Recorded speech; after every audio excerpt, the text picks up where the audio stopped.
दशवांश देना चाहिए कि नहीं? कई लोग डर कर और दबाव के कारण दशवांश देते हैं। यदि तुम दशवांश नहीं दोगे तो तुम्हारे ऊपर श्राप आ जाएगा। यदि तुम दशवांश नहीं दोगे तुम्हारी कमाई पर बरकत नहीं आएगी। तो मैं आपको बताना चाहूंगा कि परमेश्वर आपकी इस भेंट को, इस दशवांश को ग्रहण नहीं करेगा। आप सबको जय मसीह की।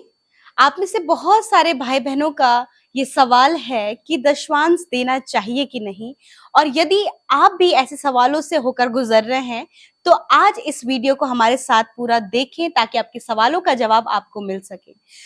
जो सवाल यहाँ पर आया है कि दशवांश देना चाहिए कि नहीं, तो आप इस विषय में क्या कहेंगे? जी, आपने बहुत अच्छा सवाल पूछा है। अक्सर लोग इस सवाल को पूछते हैं। हमारे प्रेयर टावर में हर दिन लोग इस विषय में फोन करते हैं कि हमें दशवांश देना चाहिए कि नहीं देना चाहिए। और एक बहुत बड़ा सवाल भी है और कंट्रोवर्शियल भी सवाल है। कहीं बहुत सारे लोग ये कहेंगे कि पीके सर तो अब पैसे के विषय में बात करने लग गए, दशवांश के विषय में बात करने लग गए। क्योंकि आपने देखा होगा कि हमारे पूरे चैनल में कहीं भी आपको पैसे के विषय में बातचीत नहीं मिलेगी, ना ही हम कहीं अपना अकाउंट नंबर शो करते हैं। अब मैं सोचता हूँ कि यूट्यूब में हम अकेले हैं अभी तक, जो मेरे नजरिए में है कि हम यूट्यूब में अकेले हैं जिनके चैनल पर कोई भी क्यूआर कोड, कोई भी अकाउंट नंबर शो नहीं होता है। लेकिन बाइबल हमें इस विषय के विषय में बताती है, तो हमें इसे सीखना भी बहुत जरूरी है, बहुत इंपॉर्टेंट विषय है। तो सबसे पहली बात तो ये है, इसका जवाब तो मैं आपको लास्ट में दूंगा, हाँ या ना में।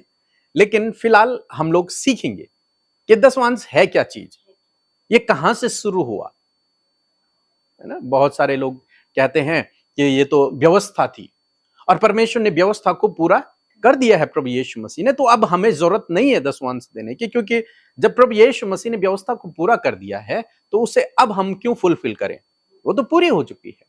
तो हमें दशवांश नहीं देना चाहिए। अब देना चाहिए कि नहीं देना चाहिए ये हम लास्ट में देखेंगे, लेकिन फिलहाल हम लोग पहले सीखते हैं इस विषय में।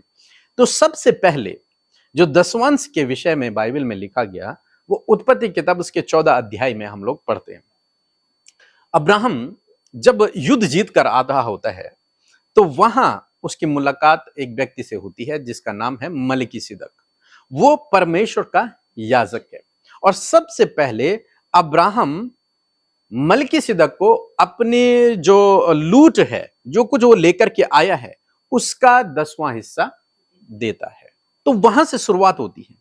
तो इस पद को पहले हम लोग पढ़ लेंगे, उत्पत्ति किताब 14 अध्याय और 19 और 20 पद आप पढ़ लीजिए। और उसने अब्राहम को यह आशीर्वाद दिया, परम प्रधान ईश्वर की ओर से जो आकाश और पृथ्वी का अधिकारी है, तो धन्य हो, और धन्य है परम प्रधान ईश्वर जिसने तेरे द्रोहियों को तेरे वश में कर दिया।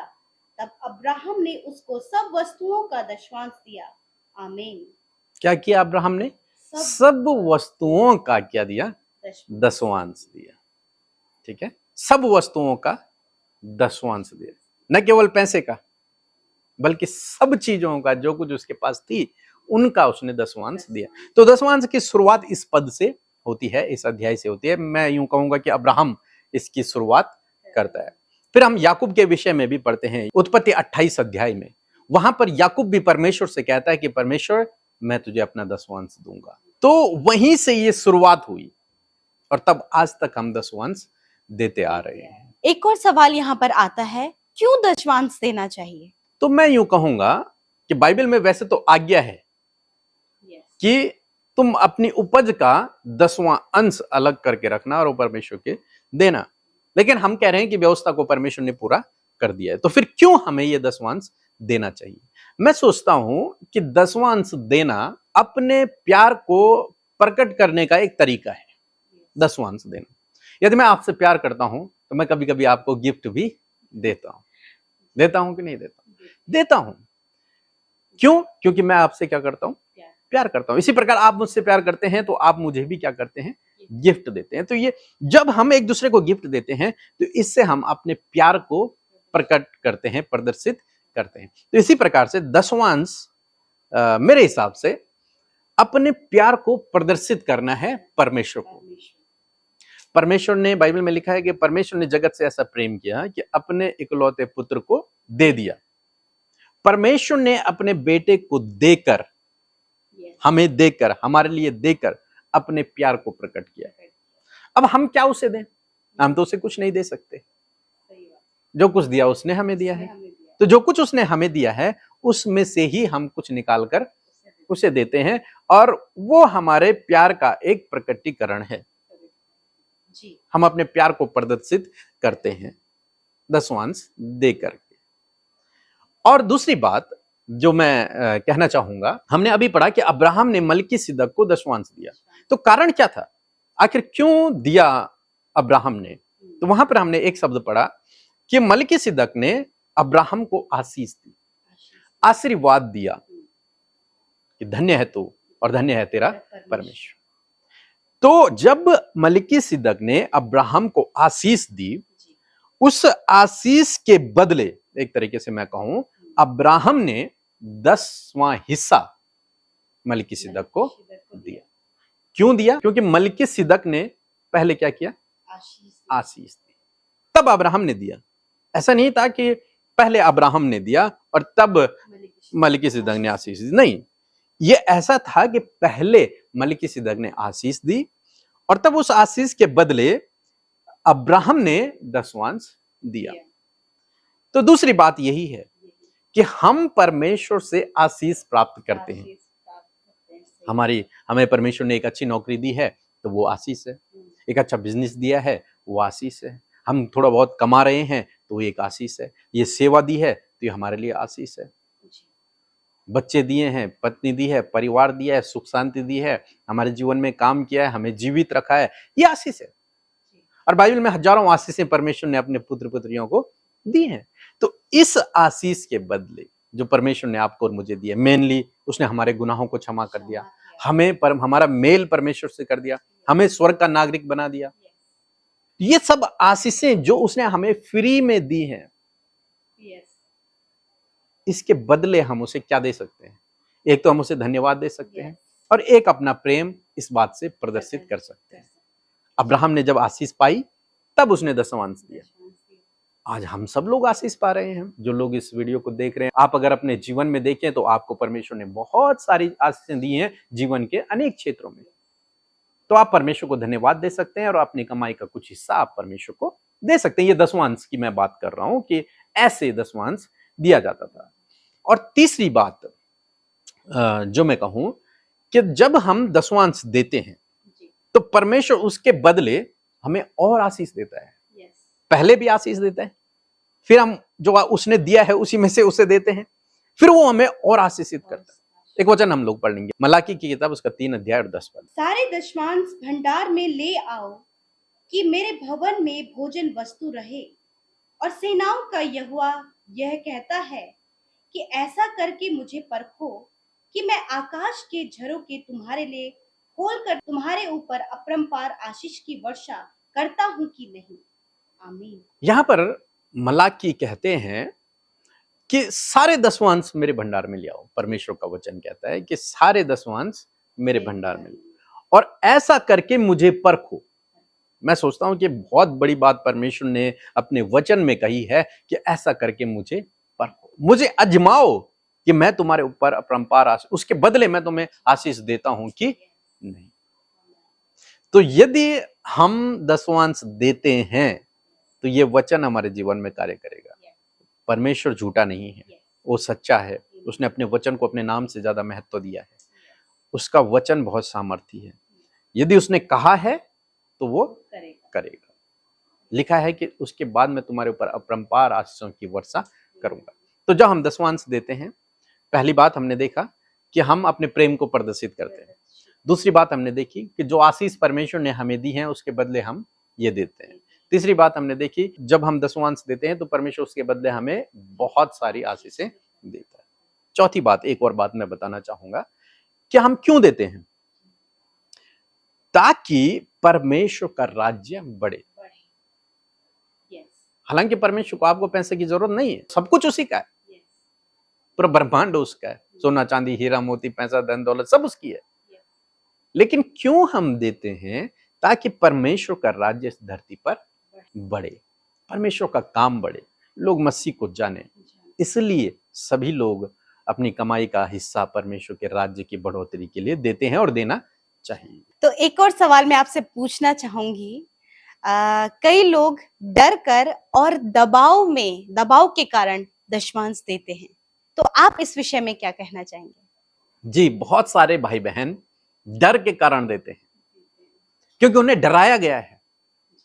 और हमें से बहुत से सेवक ऐसे हैं जो डराते हैं लोगों को, उसके बाद उनसे दशवांश लेते हैं कि यदि तुम दशवांश नहीं दोगे तो तुम्हारे ऊपर श्राप आ जाएगा, यदि तुम दशवांश नहीं दोगे तो तुम्हारी कमाई पर बरकत नहीं आएगी, यदि तुम दशवांश नहीं दोगे तो तुम बीमार हो जाओगे। इस प्रकार की अनेक बातें लोग कहते हैं और फिर लोगों से दशवांश लेते हैं।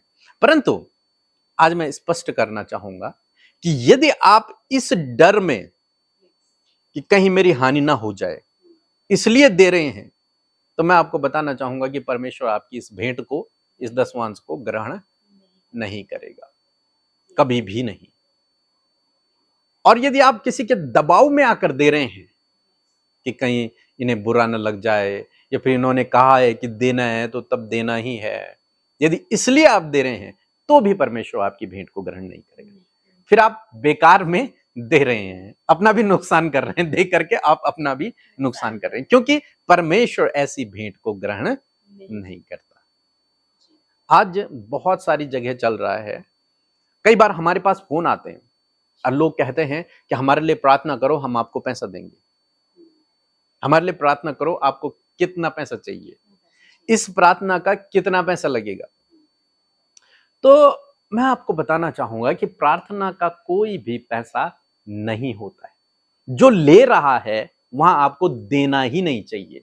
गलती उनकी भी नहीं है, गलती आपकी भी है, क्योंकि आप दे रहे हैं तो लेने वाले को क्या दिक्कत है। यदि आप देंगे नहीं तो वो कहां से लेंगे। और आप प्रार्थना का पैसा दे रहे हैं, ये बहुत गलत है और बाइबल के विपरीत है। प्रार्थना का कोई भी पैसा नहीं है। इसीलिए हमारे चैनल पर कहीं भी QR कोड और अकाउंट नंबर तुम्हें नहीं मिलेगा, ना ही हम किसी को मोटिवेट करते हैं देने के लिए, बिल्कुल नहीं। क्यों? क्योंकि हम खुदा पर निर्भर हैं। खुदा जिसके मन में काम करता है वो हमसे पर्सनली बात करते हैं, हमारा अकाउंट नंबर लेते हैं, फिर वो परमेश्वर के राज्य की बढ़ोतरी के लिए देते हैं। लेकिन हम कभी भी प्रार्थना का कोई भी पैसा नहीं लेते। लोगों के जीवन में इतने बड़े बड़े चमत्कार हुए हैं, उनकी सोच और समझ से परे। परमेश्वर ने बहुत बड़े बड़े चमत्कार किया हमारी YouTube में प्रार्थना सुनने के द्वारा, लेकिन फिर भी हम उनसे कभी भी 1 रुपए तक हम उनसे नहीं लेते। जो देता है अपनी खुशी से देता है। और आज ऐसा चल रहा है तो ये गलत है। मैं सोचता हूं जो हमारे व्यूअर्स हैं, जो हमें रोज सुनते हैं, उन्हें कभी भी प्रार्थना करवाने का पैसा नहीं देना है। यदि कोई आपसे कहे, कोई आपसे डिमांड करे कि हमें इतना पैसा दीजिए, हम आपके लिए प्रार्थना करेंगे और सब कुछ ठीक हो जाएगा, तो आप कभी मत दीजिए। आप उस व्यक्ति से प्रार्थना ही मत करवाइए। उससे अच्छा है कि आप अपनी कोठरी में जाइए और प्रार्थना कीजिए, प्रभु आपको उत्तर देगा, प्रभु आपके जीवन में काम करेगा। बाइबल कहती है तुम्हें सेंत मेंत मिला है, सेंत मेंत दो। हमने परमेश्वर से वरदान पाया, कुछ पैसा देकर नहीं पाया, खरीदा नहीं है। तो कोई भी परमेश्वर से दान वरदानों को, आश्चर्य कर्मों को, दया को, अनुग्रह को, शांति को खरीद नहीं सकता, चंगाई को खरीद नहीं सकता। वचन कहता है कि तुम्हें सेंत मेंत मिला है, तुम भी सेंत मेंत दो। हमने नहीं खरीदा प्रभु से, ना ही कोई खरीद सकता है, कोई भी नहीं। बाइबल में लिखा है कि शमौन जादूगर पतरस के पास आता है, चेलों के पास आता है, कहता है कि मेरा सब कुछ ले लो, ये पैसा पकड़ो और मुझे ये वरदान दे दो जो तुम्हारे पास है। और पतरस उसे डांट करके भगा देता है। कहने का मतलब है आप पैसे से प्रार्थना को नहीं खरीद सकते, ना ही आपको ऐसा करने की कोशिश करनी चाहिए, बिल्कुल भी नहीं। परमेश्वर कोठरी में काम करने वाला परमेश्वर, परमेश्वर हृदय को जांचने वाला परमेश्वर। और बाइबल कहती है कि परमेश्वर हर्ष से देने वाले से प्रसन्न होता है, न कि जोर जबरदस्ती, दबाव और डर के कारण जो दे रहा है, नहीं, उससे परमेश्वर प्रसन्न नहीं है। परमेश्वर प्रसन्न उससे है जो खुशी से दे रहा है। एक वचन हम लोग पढ़ लेंगे, 2 कुरिन्थियों उसका 9 अध्याय 7 पद। हर एक जन जैसा मन में ठाने वैसा ही दान करे, ना कुड़ के और ना दबाव से, क्योंकि परमेश्वर हर्ष से देने वाले से प्रसन्न रहता है। आमीन। न दबाव से, न कुड़ के। न डर से बल्कि हर्ष से देने वाले से प्रसन्न रहता है। तभी मैंने कहा कि यदि आप डर दबाव से दे रहे हैं तो परमेश्वर आपकी भेंट को स्वीकार नहीं करेगा। यदि फिर आप खरीद रहे हैं तो भी आपकी भेंट स्वीकार योग्य नहीं है। स्पष्ट बाइबल इस बात को बता रही। वो हर्ष से जो दे रहा है, जो खुशी से दे रहा है, जैसे अब्राहम ने दिया, खुशी से जो दे रहा है, उससे परमेश्वर प्रसन्न है। हम लोग बाइबल में मरकुस रचित सुसमाचार उसके 12 अध्याय में एक विधवा स्त्री के बारे में पढ़ते हैं जो परमेश्वर के भवन में दान देती है, और उसके पास जो कुछ था थोड़ा सा, 2 दमड़ी केवल, वही उसने परमेश्वर के भवन में डाल दी। और यीशु मसीह देख रहे हैं, यीशु मसीह ने अपने चेलों को बुलाया और कहा, देखो इस स्त्री ने सबसे ज्यादा दिया। क्यों कहा? उसने तो सबसे कम दिया था, लेकिन उसने हर्ष से दिया, खुशी से दे रही है। इसलिए परमेश्वर को वो भाई, परमेश्वर हर्ष से देने वालों से प्रसन्न रहता है। अब ये सवाल भी उठता है कि भाई कितना देना चाहिए, है ना। एक फोन हमारे पास आया कि एक प्रभु के सेवक ने उनसे कहा कि जो कुछ आप कमाते हैं उसका 10वांश दो। तो उनका स्कूल है शायद या कोई बिजनेस है, तो उनकी जितनी कमाई थी, मीन्स जो स्कूल की ये बिजनेस की पूरी कमाई थी, उसका 10वांश उन्होंने दे दिया। अब जब उसका 10वांश दे दिया तो अब टीचर्सों की सैलरी कौन कैसे पे करेंगे? वो फंस गए कि अब मैं क्या करूं। तब उन्होंने हमें फोन किया कि हमने अपना 10वांश दिया और बाकी अब बचा ही नहीं हमारे पास कि हम टीचरों को कैसे सैलरी दें। तो मैं उन्हें बताना चाहूंगा कि आपको ऐसे नहीं देना है। आपको कैसे देना है, कितना देना है? जो आपका प्रॉफिट है, यदि आप बिजनेस कर रहे हैं तो बिजनेस में जो आपका प्रॉफिट है, उस प्रॉफिट का 10वां हिस्सा आपको परमेश्वर को देना है, टाइथ देना है। और ये फिर आप सैलरी पर्सन है, आप सैलरी लेते हैं, मंथली सैलरी आती है, तो उस सैलरी में सबसे पहले निकाल के आप परमेश्वर को दें। ऐसा नहीं कि जब पूरा खर्चा हो गया उसके बाद जो बचा वो आप परमेश्वर को दें, नहीं। बाइबल में लिखा है, प्रभु ने कहा कि अपनी उपज का पहला हिस्सा परमेश्वर को देना है। देना है कि नहीं देना ये आप पे डिपेंड है, हम आगे बात करेंगे, लेकिन नियम ये कहता है जो मैं बता रहा हूं। यदि मैं अपनी बात करूं कि जब मैं 4000 रुपए कमाया करता था, उस समय 1000 रुपए प्रभु की सेवा के लिए दिया करता था, जबकि वो 10वांश नहीं बनता है, 10वांश बनता है 400 रुपए, लेकिन मैं 1000 रुपए दिया करता था। कारण क्या है कि हम हर्ष से दे रहे हैं, हम खुशी से दे रहे हैं, हम परमेश्वर को अपना प्रेम दिखा रहे हैं, इसलिए दे रहे हैं। किसी के जोर जबरदस्ती कुड़कुड़ा कर डर से नहीं, ना ही किसी चीज को खरीदने के लिए। तो कहने का मतलब है कि आपको खुशी से देना है। एक हमारे साथ में एक बहन जुड़ी हुई है और उन्हें वृद्धा पेंशन मिलती है, और वृद्धा पेंशन कितनी होती है? मेरे ख्याल से बहुत कम होती है, 1500 1500 इतना ही होगी। उसका भी वो 10वांश निकाल कर हमारी मिनिस्ट्री में भेजती हैं। तो हमने उनसे बात की और कहा कि आपको तो इतना कम मिलता है, आप कैसे सरवाइव करेंगे, आप ये मत दीजिए। तो उन्होंने कहा नहीं, हम परमेश्वर के राज्य के लिए दे रहे। तो परमेश्वर हर्ष से देने वालों से प्रसन्न। एक भाई थे और उस भाई ने अपना कमाई का 10वांश हिस्सा दिया, और वो कुछ ज्यादा अमाउंट था, और उसका 10वां भाग उन्होंने चर्च में दान कर दिया। कुछ समय बाद क्या देखते हैं, जब उनकी पास्टर के साथ में नहीं बनने लगी या फिर उनके जीवन में काम नहीं हुआ, तो वो जगह जगह जाकर कहने लगे कि मैंने तो इतना दान दिया था, मैंने तो इतना दान दिया था। तो ऐसा देकर के भी कोई फायदा नहीं। आपने किसी पास्टर को नहीं दिया है, आपने किसको दिया है? परमेश्वर के राज्य में। परमेश्वर के राज्य में। यदि आप ऐसा करके भी दे रहे हैं कि मैं दे रहा हूं और मेरे कारण चल रहा है इनकी सेवा, तो फिर आप गलत दे रहे हैं। आपको देना भी नहीं चाहिए, ऐसे व्यक्ति को देना भी नहीं चाहिए, क्योंकि देकर उसे कोई फायदा नहीं होगा। बाइबल में उसी को आशीष है जो हर्ष से दे रहा है। कोई कुड़कुड़ा कर दे रहा है वो नहीं, कोई ये सोच कर दे रहा है कि जब मैं दूंगा तब काम होगा, नहीं। किसी के दबाव में आकर दे रहा है तो नहीं। कहने का मतलब है जब आप खुशी से देंगे तभी वो स्वीकार योग्य है, नहीं तो नहीं।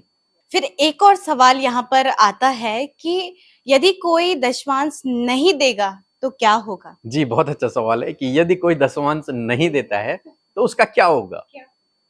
बहुत सारे लोग सोचते हैं कि उनके ऊपर श्राप आ जाएंगे, बहुत सारे लोग सोचते हैं कि उनके जीवन में बीमारियां आ जाएंगी, उनके जीवन में समस्याएं आ जाएंगी, उनकी कमाई पर कोई बरकत नहीं आएगी, वो आशीष नहीं पाएंगे अपने जीवन में, या फिर परमेश्वर उन्हें दंड देगा, या फिर परमेश्वर उन्हें नरक में डाल देगा। इस प्रकार की अनेक बातें सुनने को मिलती हैं। लोग भी सोचते हैं और कुछ लोग उन्हें कहते भी हैं ये बातें, यदि तुम नहीं दोगे तो तुम्हारे साथ में ये हो जाएगा, तुम्हारी दुर्घटना हो जाएगी, तुम्हारे साथ में तुम्हारे जीवन में श्राप आ जाएंगे, तुम्हारे बच्चे बिगड़ जाएंगे यदि तुम दशवांश नहीं दोगे। परंतु ऐसा बिल्कुल भी नहीं है। यदि कोई नहीं देता है तो उसका कुछ भी नहीं होगा। यदि कोई नहीं दे रहा है तो उसका कुछ भी नहीं बिगड़ेगा। मीन्स वो जैसा है वैसे ही रहे। क्योंकि दशवांश देना, मैंने क्या बताया, हर्ष से देना है। दूसरा, अपने प्यार को प्रदर्शित करना है। यदि वो नहीं दे रहा है तो मीन्स वो परमेश्वर से प्यार नहीं करता। सिंपल सी बात है। ये फिर प्यार को उसने जाना नहीं है, या फिर उसने प्यार को जाना नहीं, प्रभु के प्रेम को उसने अभी जाना ही नहीं है, या फिर उसने उस आशीष को अभी देखा ही नहीं अपने जीवन में, इसलिए वो नहीं दे रहा है। सिंपल बात है। यदि वो प्यार करता तो वो देगा।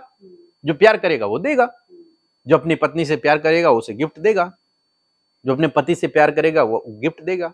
जो अपने बच्चों से प्यार करेगा वो उसे गिफ्ट देगा। तो ये प्यार का है, यह आदान प्रदान जो है प्यार का है। यदि वो नहीं दे रहा है तो वो परमेश्वर से प्यार नहीं करता, बल्कि वो किससे करता है? पैसे से।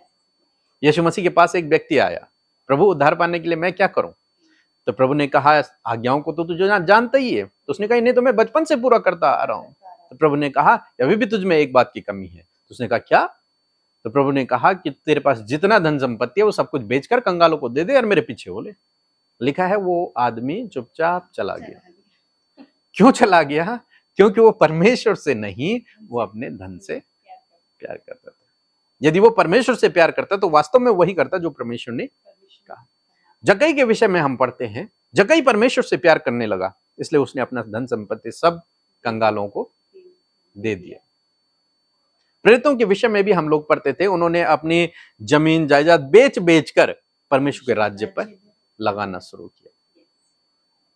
तो जो प्यार करता है वो अपनी कोठरी नहीं भरेगा, समझ रहे? वो अपने प्यार को प्रकट करेगा। एक पिता अपने बच्चों से प्यार करता है, तो पिता के पास यदि जूते नहीं भी हैं तो भी वो अपने बच्चे को अच्छे जूते पहनाता है। माता के पास यदि अच्छी ड्रेस नहीं भी है, लेकिन वो अपनी बेटी को, अपने बच्चों को अच्छी ड्रेस पहनाती है। ऐसे परमेश्वर हमारे साथ में करता है। लेकिन अब जब बेटा बड़ा हो जाए तो बेटे की भी जिम्मेदारी बनती है कि वो अपने पिता को, अपनी माता को अच्छे कपड़े, अच्छे जूते, अच्छी उनकी देखभाल करे, तब वो प्यार है, नहीं तो प्यार नहीं। तो यदि कोई नहीं दे रहा है तो उसका कुछ भी नहीं बिगड़ेगा, ना ही उस पर कोई श्राप आएगा, ना ही वो नरक जाएगा। वो परमेश्वर का बेटा है, वो बेटा ही रहेगा। लेकिन फर्क कहां पड़ेगा कि वो परमेश्वर से उतना प्यार नहीं करता है, यहां फर्क पड़ेगा। तो उसने अपने प्यार को जाहिर नहीं किया। जी, उसने अपने, परमेश्वर ने तो उससे प्यार किया ही है, लेकिन उसने प्रभु से जी, यहाँ पे ये भी सवाल आता है कि कहाँ हमें दशवांश देना चाहिए, तो इस विषय में आप क्या कहेंगे? जी, कहाँ हमें दशवांश देना चाहिए? तो इसमें दो बातें मैं आपको बताऊंगा। पहली बात हमने मलाकी की किताब में पढ़ी कि सारे दशवांश मेरे भंडार में ले आओ। तो भंडार मीन्स यहाँ पर परमेश्वर का भवन है। तो मैं यूं कहूंगा कि जहां आप संडे चर्च जा रहे हैं, जहां आप संगति कर रहे हैं, वहां आपको दशवांश देना चाहिए, क्योंकि आप वहां जा रहे हैं, वहां से आप आत्मिक भोजन ले रहे हैं। वो भवन आपका है, उसको बनाना, उसको डेवलप करना, वहां चीजों को लाना, वो सब हमारा काम है। और क्यों परमेश्वर कह रहा है कि मेरे भंडार में ले आओ? लिखा है कि ताकि किसी भी भली वस्तु की घटी कमी न रहे। कहां? भवन में।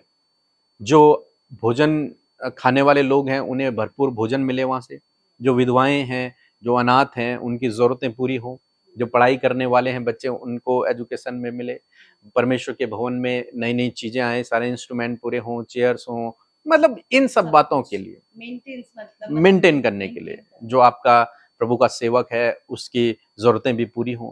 तो इन सब के लिए परमेश्वर कहते हैं कि दसवांश मेरे भंडार में ले आओ। दूसरी बात जो मैं कहूंगा कि अब्राहम ने जो दसवांश दिया वो किसको दिया? मलिकिसिदक को दिया। और मलिकिसिदक को क्यों दिया? क्योंकि मलिकिसिदक ने उसे आशीष दी। तो कहने का मतलब है कि जहां से आप आशीष को पा रही हैं वहां आपको दसवांश देना है। जहां से आप परमेश्वर की आशीष को पा रहे हैं। यदि आपको लगता है कि हाँ, मैं इनके वचनों को सुनकर आशीषित होता हूं, मेरे जीवन में, मेरे परिवार में काम हो रहा है, तो वहां आपको अपना दसवांश देना चाहिए और अपने भवन में आपको दसवांश देना चाहिए। क्योंकि अब्राहम ने इसीलिए दसवांश दिया क्योंकि उसने वहां से आशीष पाई। याकूब भी कहता है, जब परमेश्वर उससे कहता है याकूब से कि मैं तुझे बढ़ाऊंगा, तुझे आशीष दूंगा और तुझे फिर से अपने देश में वापस लौटा ले आऊंगा और इस यात्रा में मैं तेरे साथ में रहूंगा। तब याकूब परमेश्वर से प्रॉमिस करता है कि प्रभु यदि तू मेरे साथ में रहेगा तो मैं अपना दसवांश तुझे दूंगा। तो पहले परमेश्वर ने उसे आशीष दी, जहां से उसने आशीष पाई, लिखा इसी जगह पे दूंगा की, जहां पर परमेश्वर ने उसे दर्शन दिया और बातचीत की, इसी जगह पे मैं तुझे दसवांश दूंगा वापस आते समय। कहने का मतलब है कि जहां आप संगति के लिए जा रहे हैं वहां आप दसवांश दें। दूसरी बात, जहां से आप आशीष को प्राप्त कर रहे हैं वहां आप अपना दसवांश दें। एक और बात मैं आपको कहूंगा कि वहां आप, ये बहुत ज्यादा जरूरी है क्योंकि मैंने सिखाया कि 10वां अंश हम क्यों दे रहे हैं? ताकि परमेश्वर का राज्य बढ़े। आपको वहां 10वां अंश देना है जहां से परमेश्वर का काम हो रहा है, जहां परमेश्वर का राज्य बढ़ रहा है।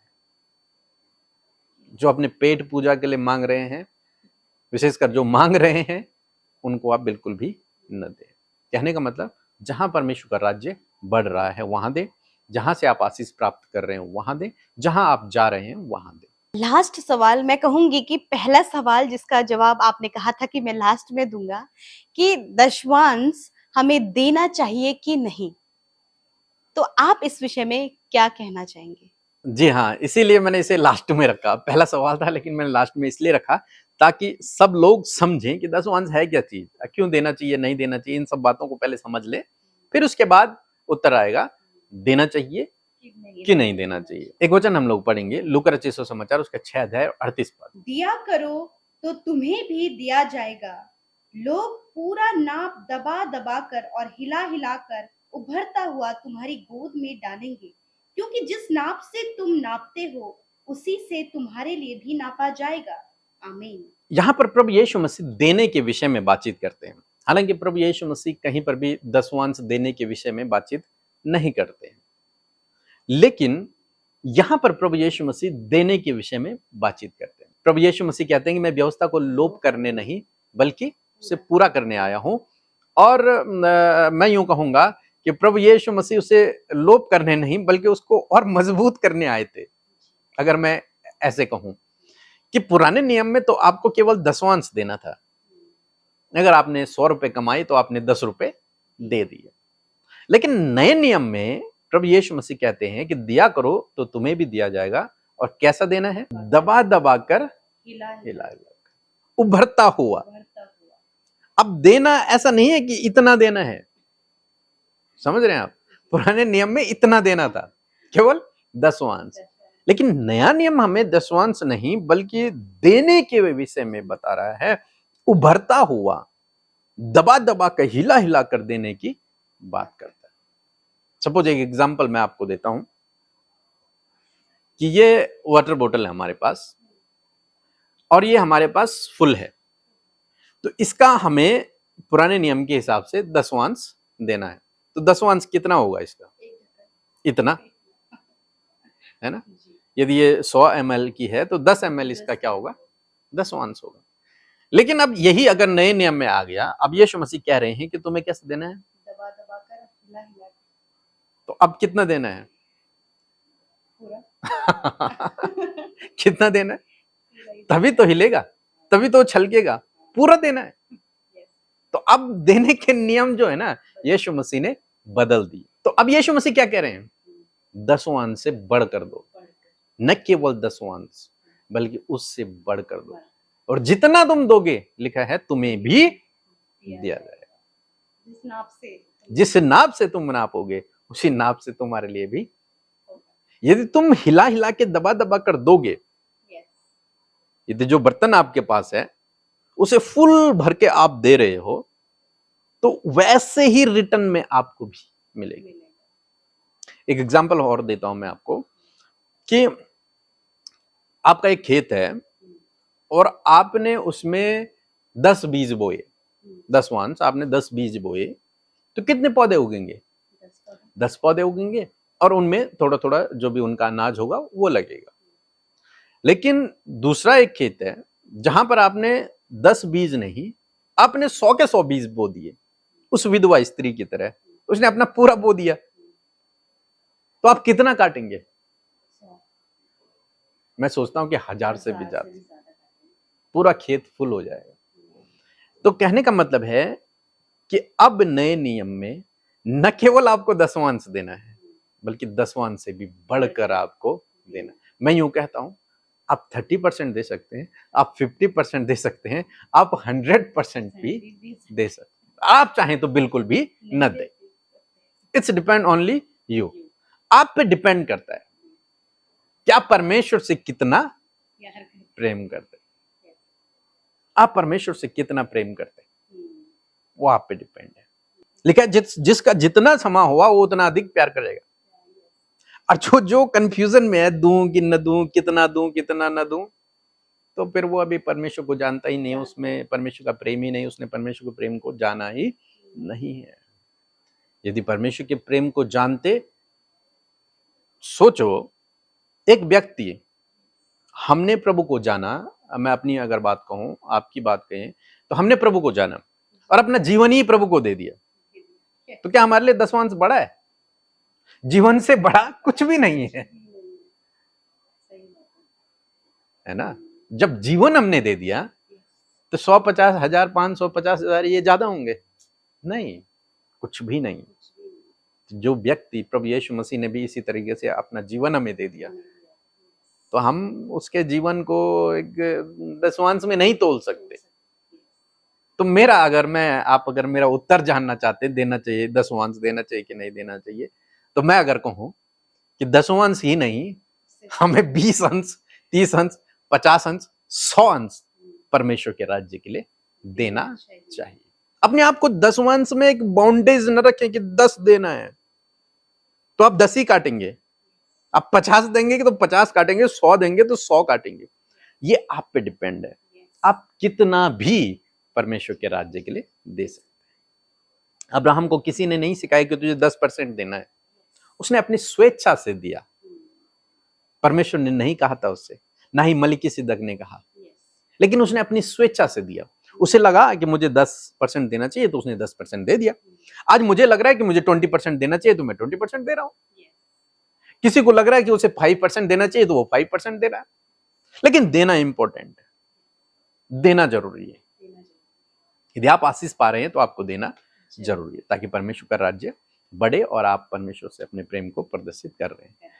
तो आशा करता हूं कि आप समझ गए होंगे कि दसवांश देना चाहिए कि नहीं देना चाहिए, वो टोटली आप पे निर्भर करता है। सो बहुत ही अच्छा हमने इन बातों को, इन सवालों के जवाब को पाया है, और मैं आशा करती हूँ आप में से बहुत सारे भाई बहनों ने इन सवालों का जवाब पाया है। और यदि आपका कोई भी सवाल है जिसको लेकर आप बहुत ज्यादा कंफ्यूज चल रहे हैं या फिर आप जानने के इच्छुक हैं, तो आप हमें कमेंट बॉक्स में अपने सवाल को दें और हम उस सवाल का जवाब देने की कोशिश करेंगे। परमेश्वर आपके सवालों का जवाब आपको देंगे। और मैं आशा करती हूँ कि आज इस दशवांश के ऊपर जितने भी सवाल आए हैं, मैं आशा करती हूँ कि आपने उसे सुना, समझा और आप अप्लाई करेंगे। सो प्रभु आपको आशीष दे।